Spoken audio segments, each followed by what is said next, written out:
Hello अस्सलाम वालेकुम हो गया आप सबका। तो पहले मैं आप सबको अपनी तरफ से बहुत बहुत सलाम करता हूँ। तो यार दूसरी बात पर आज हम जा रहे थे कहीं घूमने शूमने, तो मैंने कहा चलो यार घूमने शूमने चलते हैं। तो चलो भाई देर किस बात की है, तो चलते हैं फिर घूमने शूमने। और जौन सा हमारा सामान था वो हमने अपने बैग में पैक कर लिया है, और सामने हमारा खड़ा है बाइक को उठाते हैं। तो चलो फिर निकलते हैं यार घूमने शूमने। मैं आज सोच रहा था कहीं ना जाते हैं, लेकिन बाद में मेरा ज़हन बदल गया। मैंने कहा आज ना हम मोटरसाइकिल और गाड़ी वगैरह चेक करेंगे। तो चलो भाई निकलो। अब इसकी ना थोड़ी सी ड्रिफ्टें मारते इधर। आए आए आए आए चस आ गई, आए चस आ गई, चस आ गई। ओए वजन लगा सुनी बच गया। ओए यार चस नहीं आ रही है इतने ना। चीट कोड लाने रोक इतने आप चीट कोड लाने हैं। 300 इसका चीट कोड लगाते हैं।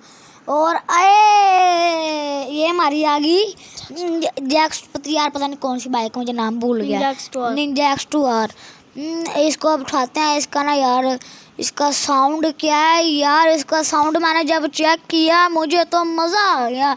मैंने कहा इसके ऊपर ही बैठे हैं। बाद में यार मैंने कहा चलो यार थोड़ा सा ना इस पर भी इतना मज़ा नहीं आ रहा। मैंने कहा चलो यार इसकी भी एक दो ड्रिफ्ट मारते हैं। अरे चस आ रही है तो साउंड बड़ा है इसका, प्यारा है यार। मुझे तो साउंड बड़ा प्यारा लग रहा है इसका। तो इसको हम अब चलाते हैं थोड़ा सा। Gang gang gang gang gang gang gang gang इसको हम चलाते हैं यार थोड़ा सा। तो मैंने कहा यार इस पर इतना मज़ा नहीं आ रहा थोड़ा सा यार कुछ और करते हैं। तो मेरा कज़न कह रहा थोड़ा सा ना और चला लेते हैं। तो यार इसको थोड़ा चल यार चीट कोड लगा ही लेते हैं कोई और। हमने निकाली चीट कोड की बुक, और फिर हमने इसका चीट कोड लगाया 55555। और यार ये पता नहीं कौन सी बला की मोटरसाइकिल आ गई है। तो यार मैं तो वेख के डर गया इनू कि केड़ी बला दी मोटरसाइकिल आ गई है। मैं कहा चलो यार आप तो बैग हैं तो आप साड़ी ना जाइए। मैं कहा चलो यार बहने आ इनू पर एड्डी ढीठ है इधर तो असी बह बह बह थक गए, पर इन्हें सानू एक्सैप्ट नहीं किया। असी कहा चलो यार परा जावे। हुण मैं यार फिर मैं कहा चलो यार कोई नहीं दोबारा कोशिश कर दे। अल हुण अपने आप हो गया खूनो खून, हुण अपने दर्द हो रही है। हुण मैं तुहानू कहना यार बहुते नाटक भी नहीं करने चाहिए। तो मैं फिर दोबारा मैं बड़ा दबाया बटन नू पर नहीं होया। फिर मैं कहा मैं बड़ा घड़ीसिया। बाद चो मैं क्या नहीं यार एक बारी फिर कर दें आपां। मैं फिर किया। ਉਹ ਵੇਖੋ ਸਾਡਾ खून ਉੱਥੇ ਪਿਆ। जा यार पर इनू की हीरे लगे हुए जड़ा आप करना वा। मैं कहा जावे यार पर आप की करना। फिर मैं चीट बुक दी अपनी खोली किताब, तो फिर मैं चीट कोड लाया जी 55555। ओ नहीं गलत हो गया चीट कोड, गलत हो गया चीट कोड, गलत हो गया। मैं दोबारा चीट कोड लगाता हूँ। फिर हमने इसका चीट कोड लगाया, हमने नोटबुक खोली, इसका चीट कोड लगाया 5 यार चीट कोड मैंने याद कर लेंदे एक बार, मैंने चीट कोड ही भूल गया। चीट कोड हाँ 1 1 2 3 4 5। मैंने कहा चलो 1 2 3 4 5 6 लगा के देखते हैं चीट कोड, पर ये भी नहीं लगा। मैंने कहा चलो यार अब को ना सही लगा के देखते हैं। फिर मुझे एक और चीट कोड याद आया। मैंने कहा चलो यार ये चीट कोड लगा के देखते हैं 3100 3100 000 और फिर हमने नहीं यार ये भी गलत हो गया। मैंने चीट कोड नहीं यार याद आ रहा, चंगा स्यापा बन गया यार। हाँ 300 याद आ गया। वो यार ये क्या हुआ, असी अपनी लैम्बोर्गिनी कड्डी ते इन्हें बिमारी पैने मोटरसाइकिल ने साडी लैम्बोर्गिनी यार साड़ दी है। की करिए यार हुण यार।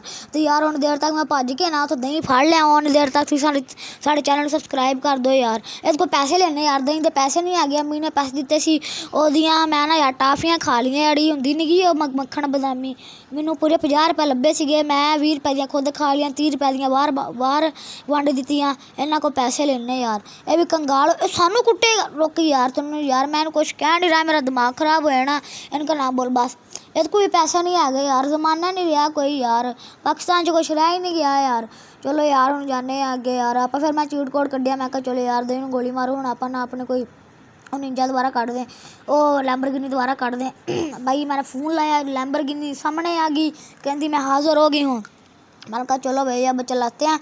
ਮੈਨੂੰ ਇੰਨੀ ਖੁਸ਼ੀ ਮੈਂ ਇਹਦੇ ਉੱਤਾਂ ਹੀ ਚੜ੍ਹ ਗਿਆ ਅਤੇ ਉੱਤਾਂ ਚੜ੍ਹਿਆ ਅਤੇ ਮੈਂ ਇਹਨੂੰ ਨਾ ਡੈਂਟ ਪੈ ਗਏ। ਮੈਂ ਕਿਹਾ ਯਾਰ ਹੁਣ ਆਪਣੇ ਕੋਲ ਦਹੀਂ ਦੇ ਪੈਸੇ ਨਹੀਂ ਹੈਗੇ ਅਤੇ ਡੈਂਟ ਕਿੱਥੋਂ ਕਢਾਵਾਂਗੇ। ਚਲੋ ਜੀ ਮੈਂ ਕਿਹਾ ਸ਼ਰਾਫੇ ਨਾਲ ਥੱਲੇ ਉਤਰ ਜਾਓ ਅਤੇ ਅੰਦਰ ਬਵੋ। ਫਿਰ ਮੈਂ ਅੰਦਰ ਬੈਠਾ ਜੀ। ਚਲੋ ਜੀ ਫਿਰ ਮੈਂ ਨਾ ਭਜਾਉਣ ਦੀ ਕੋਸ਼ਿਸ਼ ਕੀਤੀ ਪਰ ਮੇਰੇ ਕੋਲ ਸਹੀ ਤਰ੍ਹਾਂ ਭਜਾਈ ਨਹੀਂ ਗਈ ਯਾਰ। ਬੇਇੱਜ਼ਤੀ ਹੋ ਗਈ ਨਾ। ਆਹ ਵੇਖੋ ਮੈਂ ਭਜਾਉਣ ਦੀ ਕੋਸ਼ਿਸ਼ ਕੀਤੀ ਪਰ ਮੇਰੇ ਕੋਲ ਭਜਾਈ ਨਹੀਂ ਗਈ ਯਾਰ। ਅਜੀਬ ਯਾਰ। ਚਲੋ ਯਾਰ ਖੈਰ ਕੋਈ ਨਹੀਂ ਯਾਰ, ਬੰਦੇ ਕੋਲ ਹੁੰਦੀਆਂ ਰਹਿੰਦੀਆਂ, ਕੁਛ ਨਹੀਂ ਹੁੰਦਾ ਇਸ ਇੰਨੀ ਕੁ ਦੀ ਗੱਲ ਦਾ ਨਾ, ਬੰਦੇ ਕੋਲ ਹੁੰਦੀਆਂ ਰਹਿੰਦੀਆਂ ਵਾ। ਮੈਂ ਚਲਾਣੀ ਆ ਗਈ। ਆਹ ਵੇਖੋ ਹੁਣ ਮੈਂ ਕਿਤੇ ਵੀ ਨਹੀਂ ਠੋਕਦਾ, ਬਿਲਕੁਲ ਸੇਫ ਚਲਾਨਾ। ਓਏ ਆਹ ਕੀ ਹੋ ਗਿਆ ਓਏ, ਠੋਕੀ ਗਈ ਯਾਰ ਮੈਨੂੰ। ਹੁਣ ਮੇਰੀ ਬੇਇੱਜ਼ਤੀ ਹੋਈ ਜਾ ਰਹੀ, ਮੇਰੇ ਕੋਲ ਹੋਰ ਬਰਦਾਸ਼ਤ ਨਹੀਂ ਹੋਣੀ। ਮੈਂ ਦੱਸੀ ਜਾ ਰਿਹਾ ਵਾਂ ਮੇਰੀ ਬੇਇੱਜ਼ਤੀ ਨਾ ਕਰਾਓ ਹੋਰ।